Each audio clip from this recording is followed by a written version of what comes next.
program Coming Home. We began by meeting at a hotel in the ballroom, and from there we came upon a property that we are currently at today. And I get on them all the time. We have to change our thinking if we're ever going to walk in the kingdom of God.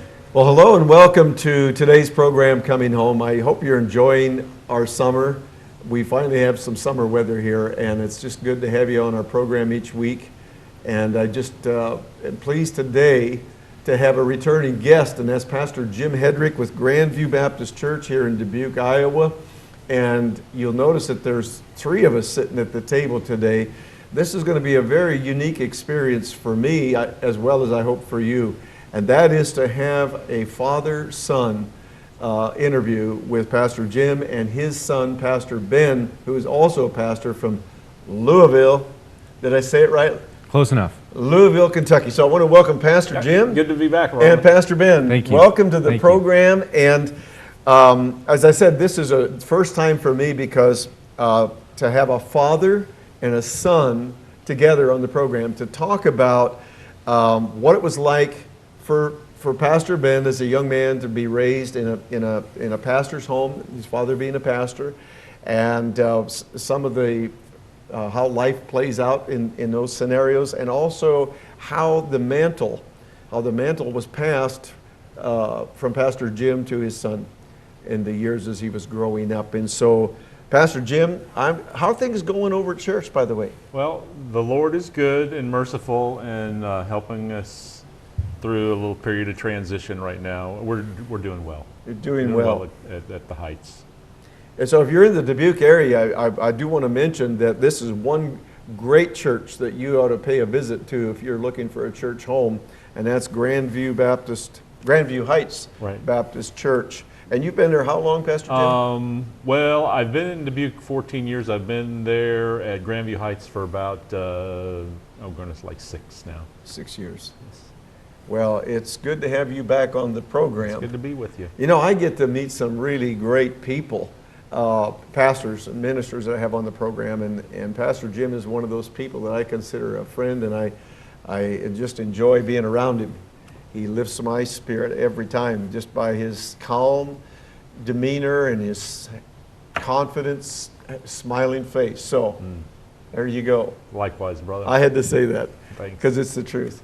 My wife had a chance to meet you as well and enjoyed you. But we want to talk about, you listed some things, Pastor Jim, that you wanted to share about raising up your children growing up in a pastor's home, being a pastor's kid, PK as they call him, a PK, and hear from Ben, your son, about what that was like for him and how that affected him in ministry today. So I'm going to turn it over to you. Well, just to begin with, I grew up expecting the blessings of God in terms of a family, but I never really was set down with a book or said this is what raising a family is going to be like, and this is what you need to know. And I observed my parents and those people around me, but it was basically the grace of God in overdrive that helped us in our raising of our children. And as far as when I was in ministry and the children came along, I didn't have a super planned out way. This is the way I'm gonna raise them up in the pastor's home. I just sought to be faithful and live by example, and they saw the good, the bad, the better, and the worst of things oftentimes. So God's grace was very implemental, and Ben can, I like Ben to share about what it was like, because you never know. Raising a pastor's kid, there's no books, there's no, it's just loving your children, loving the people around you, and helping your children understand what you're doing and why. For God's glory. Yes. Well, I have 2 children. They're both, of course, raised and have provided me with grandchildren to enjoy. But I know that it was difficult for my children even as a youth pastor, it was difficult for them to be in my youth group and to be under that pressure of having to be good kids, you know, because they had to make a good appearance for mom and dad's sake, because we were in the ministry. And so, now how many children did you? We have three. Three? Ben is our middle. He's our boy. We have an older daughter, Tamara, and then our baby is Bethany. So he's in the middle of the pack. He had an older mother and he had a baby sister. Mm-hmm. So Ben, if I can call you Ben instead of Pastor Ben, Ben, just speaking as a man in the ministry now, do you have children yourself as yet? Yes, my wife and I, Sarah, we have 4 children. You do. Karis, Frank, Daniel, and Benjamin, our youngest, and they are 8, 6, 5, and 3. Oh, wow. Old. Yeah. Well, you raised up a troop there, didn't you? Packed them all together. Packed them all together. Well, I think that's great. I hope that's working out for you. So you've had the benefit of being raised, or the experience, let's say, the experience and benefit of being raised in a pastor's home as a pastor's son, and now you're raising children as a pastor. And so just share with us first a little bit about what it was like, especially maybe in your teenage years. Did you find those were some of the toughest years to have your father be a pastor? Did that? Yeah, of course, as growing up as a boy and a teenage boys are oblivious to lots of things and aren't the greatest observers of the world around them. And so part of thinking back and reflecting is that's what it was. And I didn't know anything different to think this is what life is like for me and for everybody else. In reflecting, I do remember certain things about my parents that have become enduring lessons. And probably the first and foremost one is just, as Dad was talking about, just a simple dependence on the Lord and trusting in Him and asking Him to work and looking to Him for provision and all those things. That's something that is just part of the air you breathe when you're growing up, but don't realize how unique it is and how significant it is until you are older and begin to have all of life situations pressing in on you, and then reflecting back on, oh, this is something that is very significant and shouldn't be taken for granted, as an example that I inherited from my parents. And the second one is that Mom and Dad both were always friends of the friendless. In whatever town that we lived in, they always seemed to attract people who were either marginalized in whatever society the town had or didn't have many friends. My mom and dad were always friends of theirs. And as a teenager, I didn't appreciate that very much, because just the desire to have friends and to be cool and popular and the people that tagged along with my parents, as I saw it, weren't those kind of people. And so I kind of resented that factor of being picked up from school and having that person that everybody makes fun of in town, you know, spending time with my dad, or that those people who live in that part of town are always the ones that are with us. And so I didn't appreciate that much as a teenager, but now that I'm older, I see that as probably one of the most enduring lessons of life that I deeply appreciate from my parents, of having that example of, that's a clear picture of who Jesus is and who He was when He walked on the earth. Then many people have the benefit of receiving from their parents and have to figure out what that looks like on their own. When I came to see this is the way that Jesus lived, He was a friend of sinners. I had an example of what that looked like in day-to-day life with my parents. And because of God's goodness, that lesson wasn't lost on me, or I wasn't oblivious to it, but His mercy is kind, and I saw it and have decided in the strength of the Spirit that that's the way I want to live my life as well. And so trying to be the friend of the outcast and the friendless, and wanting my children to have that dynamic as well, that I know that they won't appreciate as they grow up, just as I didn't appreciate, but you only appreciate those things by the grace of God later on in life. I am so glad you've shared this. I really am, Ben. And I hope that both of my children will have an opportunity to watch this program, because I know it was hard for them sometimes, because I identify so much with what you're saying. And the things that you were able to see the perspective of how Jesus wants us to represent him in our world around us. You talked, Pastor Jim, you talked about generational faith, the importance of that, and I think I'd like for you to comment on that. Yeah, well, by that I mean God gives us family, and family is a blessing, and it's a reality of grace that is enormous. And many people grow up in families who have been affected by the gospel message or the good news of Jesus in various ways. Some people are nominal in their belief. Some people, are very strident, and the gospel and Jesus has made a real impact on their life.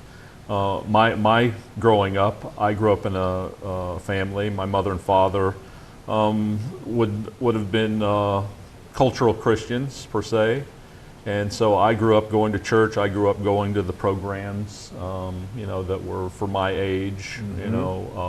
It was a good upbringing, but the matter of a personal relationship with God through Christ, I think my dad would say he was probably saved in his adult years during the movement of God's Spirit back in the 70s. Yes. And but I would call my being brought up as nominal. I had the influence of my parents. I had the influence of a church family, and the matter of being called to ministry in a particular precise way. I had no identity of what that meant or looked like growing up. No one in my family tree was in ministry. And so when God called me, and I tried to communicate that with my parents, or basically it was kind of like laissez-faire. Well, that's good, and we're happy for you, but there was no kind of like encouragement. There was no kind of, oh no, you shouldn't do that. But it was kind of like basically, well, you're zoning, go ahead, we'll be behind you. But there wasn't a lot of outward affirmation, and even in my church family. So when my kids were growing up, and I prayed that God would save them and sanctify them. And then when Ben came to the point of saying, well, I think God's calling me to ministry, well, all I can say was nothing that Dad pressed upon him, or family pressures, because there's no generational pass down the mantle kind of ministry in our family. So that was a great blessing, and encouraging him. But, and hopefully, well, in ways where I didn't really have that kind of encouragement. I mean, my parents weren't against me, but they weren't necessarily. Sure. They just didn't understand what it meant to be called to ministry. In fact, bless my dear mother's heart, she would tell me later on in life, and this is the way people view, the church community. She would say, well, there really never, and I feel burdened because I being a pastor, but she said there was never really a pastor that I really, really liked. I mean that coming, so you know how that is. Yes. But that's the way ministry and faith was in my family, and she was proud of her grandson and proud of me, and she would say those things, but down at the serious core, she never did understand what the burden. She never really understood what what went on in a pastor to make them so mysterious. Yeah. I believe that everyone that's called of God has a tremendous knowing that God deposits on the inside, but oftentimes a tremendous experience with God that confirms the calling. Mm-hmm. But I think what I heard you say was that you did not necessarily encourage Ben to be a pastor. No. You didn't impose upon him that that's something he should consider doing, even because to follow in your footsteps, but you let God speak to his heart and draw him himself, that God drew you himself, Ben. And I think that's important. And there may be some pastors or some pastors' children watching this, and maybe you're an adult person now and you were raised in a pastor's home, and you know, the thing about, you know, I wasn't raised in a pastor's home, but I can look at our life in the ministry from my children's perspective, because I let them have their opinion. I let them say how they felt about things. And I look back now and I think if I was doing it over, there was some things I would have done different. There's things I would do different. And I think that I would have kept being a husband and being a father in my heart as a higher calling even than pastoring people, because our families really are the first ones that we have a ministry responsibility to. And you with 4 children, Pastor Ben, you find that? Yeah, those dynamics and balances of where do you understand yourself to be responsible in a list of priorities, and understanding that first of all you're an adopted child of God, so you are a child of the King first and foremost, and then you have a relationship, an objective covenant relationship with your wife, so you're a husband, and then a father, and then the leadership that the Lord gives you within the church, whatever capacity it is, comes after those 3 priorities. Yes. And I think before I forget, I just wanted to plug a great resource that I found helpful. Is a book by a fellow pastor in Louisville. His name is Brian Croft, C-R-O-F-T, and he's a pastor at Auburndale Baptist Church, but he's written a book called The Pastor's Family, and it's been published by Zondervan, and it is just a tremendous look at the responsibilities and the difficulties and the tensions that a pastor has with regard to his church and his family. He's co-written it with his wife, and it's a great resource. So that's a great place to start thinking about these things. And he's a personal friend as well, and he's always a constant encourager to don't neglect your family, don't neglect your wife, don't neglect your responsibilities in these ways. And so growing up, I wasn't pressured in any way. That if you know my father well, you couldn't consider him to be a pressurer of most anything. He leads in a very different kind of way than by pressuring people. And so I didn't feel any kind of pressure in that direction. In fact, all through high school, I wanted to enter in some kind of career of medicine because it would provide money. And one of those elements of being a preacher's kid, there was a constant lack of money. And where mom and dad desired to serve, were always in church congregations that didn't have a lot of financial resources, nor did they probably have the healthiest biblical view of what pastoral ministry looks like and entails. And so I think there was always a kind of an overworked, underappreciated, underpaid element. And I didn't want that for my life. I didn't want what came along with it, which was secondhand cars and clothes and houses and all of those things, and a constant awareness of there wasn't enough money to go around. And so I wanted to do something that made money. So into high school, I was pursuing medical school, or most specifically, I was headed towards doing something in physical therapy because it was the most amount of money for the least amount of schooling in my research. And it was during that time that the Lord convinced me through a number of circumstances that he would have me do something else. And it was very much a conviction that the Lord wanted me to do these things, and that to not do them would really be to act like Jonah and to run away. Wow. And became very convinced of that, experientially and externally. And so from the age of about 16, I was headed in the direction of what I understood to be vocational ministry. And there have been a number of twists and turns along the path of thinking that it was going to look like this, and then maybe thinking it was going to look like church planting, or maybe thinking it's going to be international mission, and finally into my early 20s, becoming more mature in the faith and really understanding that by this time I was married, and our first child, Karis, she came along 9 months after we were married. So I had an objective responsibility to care for my family, and so I kind of let schooling dwindle away out of a desire to provide for my family, not wanting to put them in a position of need.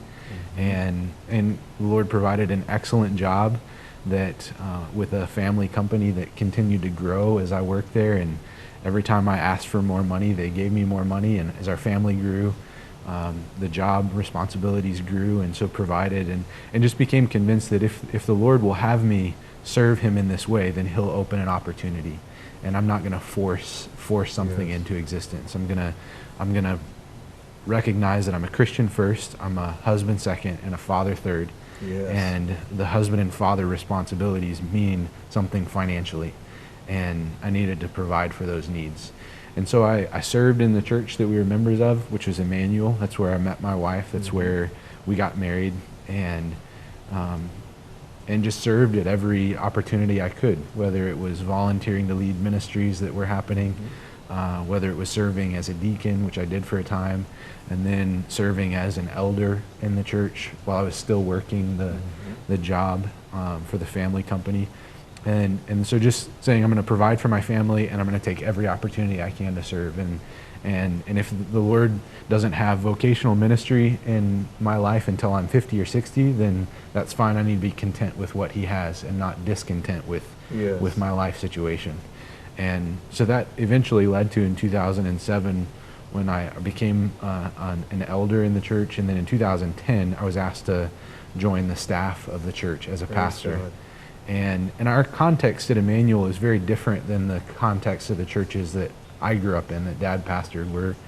We're a large church, statistically speaking. So the majority of churches in America are 100 or less people. So Emmanuel runs an average of attendance of about 500, and we have 5 staff pastors, and it's a mature church in the sense that the people understand that what a pastor is and what he does. Yes. And I don't get the sense at all at our church that my children are living in a fishbowl, or their expectations of my wife because she's the pastor's wife. So there's a very healthy understanding of those things, and we're first and foremost members of our church. We're brothers and sisters in the Lord to fellow brothers and sisters in the Lord. Amen. And I have a responsibility on top of that to lead those brothers and sisters. Yes. And so it's not as though I'm an elevated person within the church that lives on a pedestal and my family lives in a fishbowl. No, the dynamics are very different, and I'm thankful for that, because I think it's healthier for my wife and healthier for my children. They understand that I'm up there on Sunday mornings leading, and that I'm there baptizing people when they come to faith, and they know that I'm a pastor, but I don't think that they'll grow up feeling that has implications on them. Right, they can still see you as Dad. Absolutely. You know what? They just want you to be Dad. Yeah, and the staff pastors do well in holding each other accountable to time off and vacation, and make sure you get away, and guarding one another. That's important. In those dynamics. So and the church is respectful of those things too. Yes. And so I think those are healthy things. I'm thankful for them, and that's just a kind of a brief. Okay. Probably too long though. Pastor, no, very interesting. No, this is the son of my right hand. Yes. That's what Benjamin means. So his strengths are from the Lord, but genetically speaking, he carries some of my strengths also. I think I can see that. That's kind of observable, But he's been a blessing, and what he's spoken about growing up in the Hedrick house, all those things, true. And we never have really sat back and reflected, or did an exit interview when he left the nest, and then the nest became empty. We never did have those kind of conversations, but this has been a good time, to listen to him and hear him articulate. And as you've said, there are always things you would think about changing, but overall, life is a gift of God, and the family, experience has been a wonderful one. Yes. And I'm glad God has worked in Ben's heart and life, and He's allowed him to be a father, husband, and elder, and a leader in the congregation there. Amen. Yeah, but well, I just want to say this again to the viewing audience, that You know, pastors are not perfect people. They don't have perfect marriages. Their home life is probably somewhat typical. And so I think that what can happen sometimes is that the parishioners, the members of the church, kind of place expectations, like the pastor should never be in a bad mood, you know what I mean? Or his kids should never act up, they should be perfect all the time. And I think as pastors, we can feel that pressure when people are not showing approval, whether it's us or whether it's our children. But it's important that you as a church member understand that your pastors have personal lives, they have needs, they have struggles, just like you do.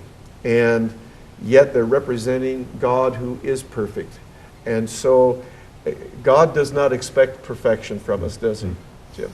Well, he is holy, and he is perfect in himself, and I think the expectation he has is for us to seek him and to be like him. But it doesn't take a person long in that kind of pursuit to understand that they can't reach that on their own, and they need help. Amen. And the church being a place of grace and mercy, and supposedly we've all who call ourselves Christians have asked for grace and mercy through Jesus. Yes. Confessing our sins and trusting what he's done on the cross to be sufficient for our acceptance with a holy God. In all of that said, we need to ask for grace to be able to live that grace out towards one another. Yes. And what you've spoken of is, there is no perfect pastor, there's no perfect parishioner, but we're all on a sanctifying journey. That's good. And we have to comfort and exhort and care for one another. And in the institutional church, oftentimes that's hard for people to keep their focus on. Yep. Yeah, the centrality of the gospel is so important in family life and in church life and in the life of a leader, in knowing that it's Jesus' perfection, not mine. Amen. And that's the only thing that we can hope in and Amen. look toward. Well, Pastor Jim and Pastor Ben, it's been a real honor for me to have you on the program, because I like being real, and I think that's important, is that we don't try to be somebody else. We are who we are. But I have enjoyed your transparency, your honesty about this, and I think it's important for people that attend church to understand that their pastors and their families are real people with real needs, and that they have problems just like everybody else. But the one thing we strive to do is not to be perfect, but to obey God to the best of our ability. And so thank you for joining us for the first half of our program today. Stay tuned.